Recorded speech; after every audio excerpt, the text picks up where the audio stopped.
Good evening. હું ઠાકોર નીતલ. આજે આપણે સામાજિક વિજ્ઞાન વિષય પ્રકરણ 8માં આપણે અગાઉ અભ્યાસ કરી ગયા. કુદરતી સંસાધનો એટલે શું? કુદરતી સંસાધનોમાં આપણે અગાઉ સંસાધન એટલે શું, સંસાધનોના ઉપાયો વિશેનો પણ અભ્યાસ કર્યો હતો. સંસાધનોના ઉપાયોમાં આપણે સંસાધનના ખોરાક તરીકે, સંસાધનના કાચા માલના સ્ત્રોત તરીકે, સંસાધનોનો શક્તિ સંસાધન તરીકે અને સંસાધનોના પ્રકારો, માલિકીના આધારે, પુનઃ પ્રાપ્તિતાના આધારે અને વિતરણ ક્ષેત્રના આધારે આપણે અગાઉ આનો અભ્યાસ આપણે કરી ગયા. આજના પ્રકરણમાં આપણે સંસાધનોનું આયોજન અને સંરક્ષણ એટલે શું તેના વિશે માહિતી મેળવીશું. આ ઉપરાંત જમીનનું નિર્માણ, જમીન એટલે શું અને જમીનના પ્રકારોમાં કાપની જમીન, રાતી જમીન, કાળી જમીન, લેટેરાઇટ જમીન, રણ પ્રકારની જમીન અને પર્વતીય જમીન અને જંગલ પ્રકારની જમીન અને દલદલ કે પીટ પ્રકારની જમીન વિશે આપણે માહિતી મેળવીશું. હવે આપણે સૌપ્રથમ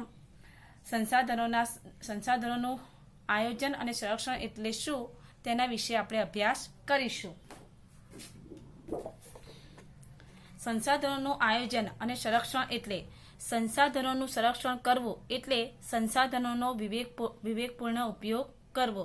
જ્યારે કોઈ વૃક્ષ કે જીવનના અસ્તિત્વ પર સંકટ હોય ત્યારે તે માટે ગોઠવેલ વ્યવસ્થાને તેનું સંરક્ષણ કહેવામાં આવે છે.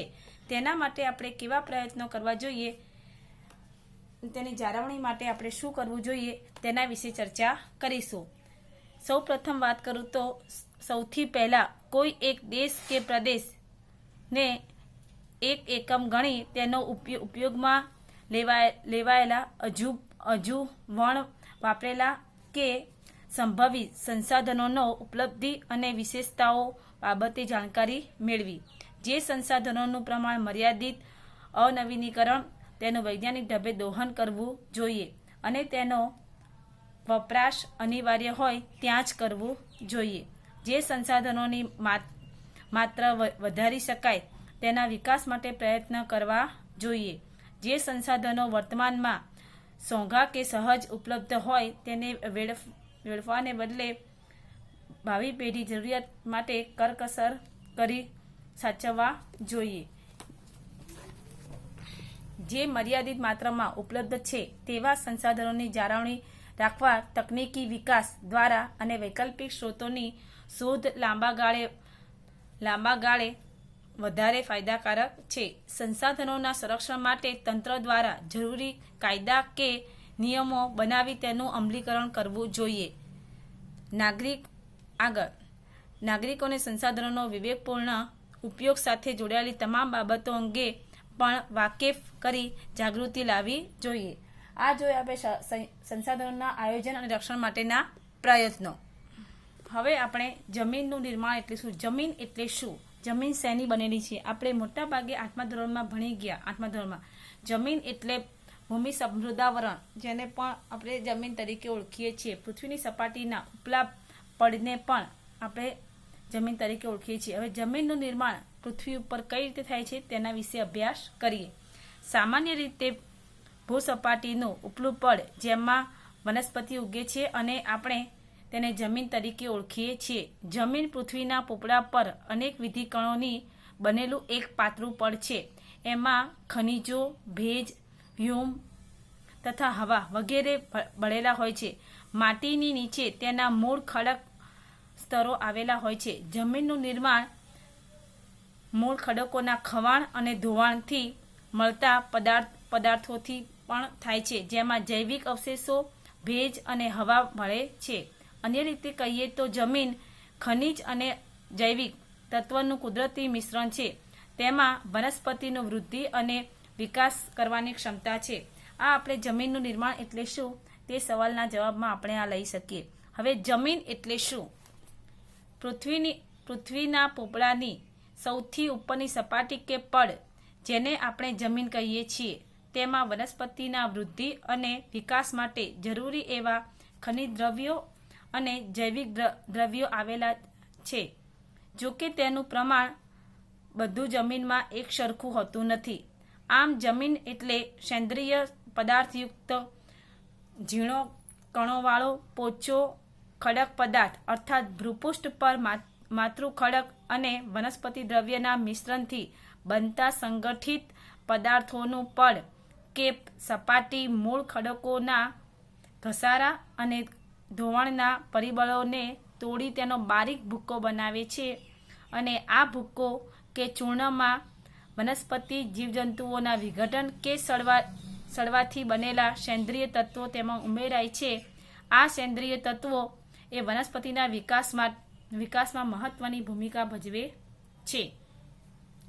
જમીનનું નિર્માણના સમયગાળાના સંદર્ભમાં જે આબોહવાની અસર એટલી જ મહત્વપૂર્ણ અને વ્યાપક હોય છે. તે આબોહવાવાળા પ્રદેશમાં વિભિન્ન પ્રકારના ખડકોમાંથી બનતી જમીન લાંબા સમયગાળે એક જ પ્રકારની જમીન હોય છે. એટલે કે એક પ્રકારના માતૃ ખડકોમાંથી ભિન્ન ભિન્ન આબોહવાથી બનનાર જમીન અલગ અલગ પ્રકારની હોય છે. હવે આપણે જમીનના પ્રકારો વિશે ચર્ચા કરીએ. જમીનના પ્રકારો તેના રંગ, આબોહવા, માતૃ ખડકો, કણ રચના, ફળદ્રુપતા જેવી બાબતોને ધ્યાનમાં રાખીને પાડવામાં આવે છે. હવે જમીનના પ્રકારો એટલે શું તેના વિશે આપણે ચર્ચા કરીશું. હાલમાં ભારતીય કૃષિ સંશોધન પરિષદ ICAR દ્વારા ભારતની જમીનને 8 પ્રકારમાં વહેંચવામાં આવી છે. જે પૈકી પર્વતીય જમીન અને જંગલો પ્રકારની જમીન પર્વતીય ક્ષેત્રમાં જુદી જુદી ઊંચાઈઓએ જોવા મળે છે. આપણે જમીનના કુલ 8 પ્રકારો જેની વાત કરું તો કાંપની જમીન, રાતી અને લાલ જમીન, કાળી જમીન, લેટેરાઇટ જમીન, રણ પ્રકારની જમીન, પર્વતીય જમીન, જંગલો પ્રકારની જમીન અને દલદલ કે પીટ પ્રકારની જમીન વિશે આપણે માહિતી મેળવીશું. સૌ પ્રથમ વાત કરું તો કાંપની જમીન એટલે શું? આ પ્રકારની જમીન ભારતના કુલ લગભગ 43% ક્ષેત્રોમાં ફેલાયેલી છે. પૂર્વમાં બ્રહ્મપુત્રા ખીણથી શરૂ કરીને પશ્ચિમમાં સતલુજ નદી સુધીનું ઉત્તર ભારતનું મેદાન, દક્ષિણ ભારતમાં નર્મદા, તાપી, મહાનદી, ગોદાવરી, કૃષ્ણા, કાવેરી ખીણ પ્રદેશોમાં અને તે પૈકી મહાનદી, ગોદાવરી, કૃષ્ણા અને કાવેરી નદીના મુખ ત્રિકોણના પ્રદેશોમાં આ પ્રકારની જમીનો જોવા મળે છે. હવે કાંપની જમીનનું નિર્માણ કઈ રીતે થાય છે તેના વિશે આપણે ચર્ચા કરીશું. આપણે વાત કરું તો કાંપની જમીન આપણા ભારતમાં આ જે બદામી કલર જે દેખાય છે તમને એ કાંપની જમીનનો વિસ્તાર પર્વતીય વિસ્તારોમાં ગણવામાં આવે છે. કાંપની જમીનનું નિર્માણ નદીઓના મૂળ નિક્ષેપિત કાંપની આભારી છે. આ જમીનમાં પોટાશ, ફોસ્ફરિક એસિડ અને ચૂનાનું પ્રમાણ વધારે જોવા મળે છે. જ્યારે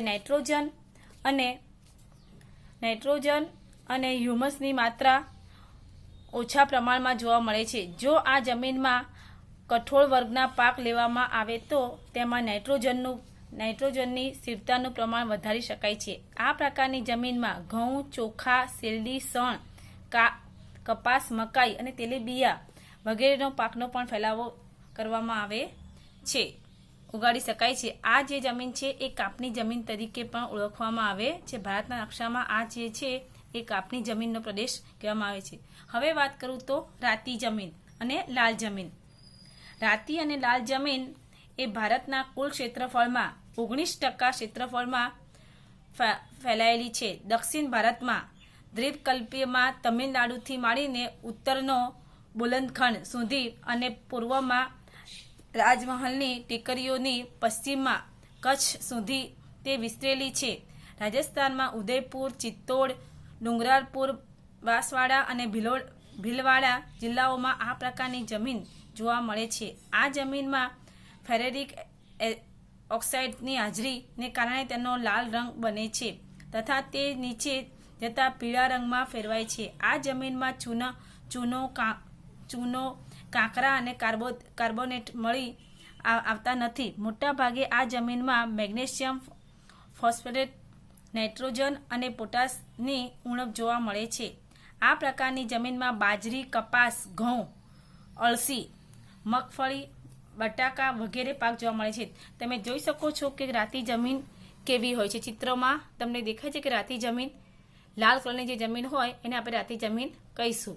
આપણા ભારતના નકશામાં વાત કરીએ તો લાલ જમીન, રાતી જમીન એટલે આ જે દેખાય છે એ ટોટલી રાતી જમીન વાળા પ્રદેશો, દક્ષિણ ભારતમાં આવેલા પ્રદેશો એને ગણવામાં આવે છે.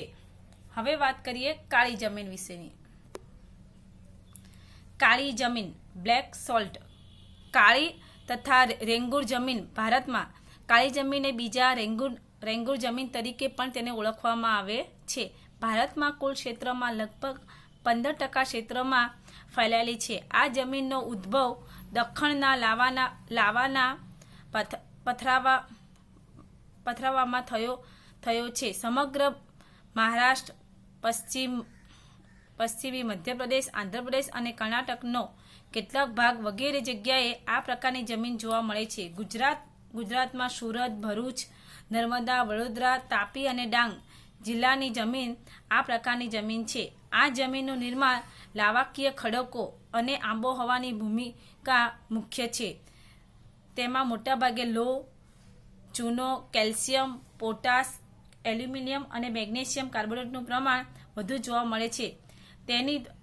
તેની ફળદ્રુપતા સારી હોય છે. આ જમીનની વિશેષતા પૂછવામાં આવે કે કાળી જમીનની વિશેષતા એટલે શું, તો કાળી જમીનની વિશેષતામાં તેની ભેજ સંગ્રહ કરવાની શક્તિ વધારે હોય છે. જ્યારે ભેજ સુકાય ત્યારે તેમાં ફાટો કે તિરાડો પડી જાય છે. આ રીતે તમે જોઈ શકો છો, જ્યારે ભેજ સુકાય ત્યારે તે જમીનમાંથી આ રીતની ફાટ તિરાડો જોવા મળે છે. આ જમીનની આ વિશેષતા છે. આ પ્રકારની જમીનમાં કપાસ, અળસી, સરસો, મગફળી, તમાકુ અને અડદ જેવા કઠોળ વર્ગના પાકો લેવામાં આવે છે. કપાસના પાકોને વિશેષ અનુકૂળ હોવાથી આ જમીન કપાસની જમીન તરીકે પણ ઓળખવામાં આવે છે. ખાલી જગ્યામાં પણ આ સવાલ પૂછાઈ શકે છે કે કાળી જમીનની કપાસના પાક માટે કઈ જમીન તરીકે ઓળખવામાં આવે છે, તો કાળી જમીન. હવે આપણે ચોથી જમીન વિશે વાત કરીએ. લેટેરાઇટ કે પડખાઉ જમીન. લેટેરાઇટ કે પડખાઉ જમીન એટલે શું? આ જમીનનું નામ લેટિન ભાષાના શબ્દ લેટેર એટલે ઈટ પરથી પડ્યું છે. તેનો લાલ રંગ લો ઓક્સાઇડને કારણે હોય છે. આ જમીનની ભીની થાય ત્યારે માખણ. આ જમીનની વિશેષતા હું દર્શાવી રહી છું. આ જમીનની વિશેષતા એ છે કે આ જમીન ભીની થાય ત્યારે માખણ જેવી મુલાયમ અને સુકાય ત્યારે સખત બની જાય છે. સૂકી અને ભેજવાળી આબોહવાના પરિવર્તનથી અને સિલિકામય પદાર્થોના નિર્માણથી તેનું નિર્માણ થયેલું છે. ભારતીયમાં દ્વીપકલ્પીય ઉચ્ચ પ્રદેશોના ઊંચાણવાળા ભાગોમાં વિકસિત થયેલી જોવા મળે છે. આ પ્રકારની જમીનમાં મુખ્યત્વે લોહ તત્વ, પોટાશ, એલ્યુમિનિયમનું પ્રમાણ વધારે જોવા મળે છે.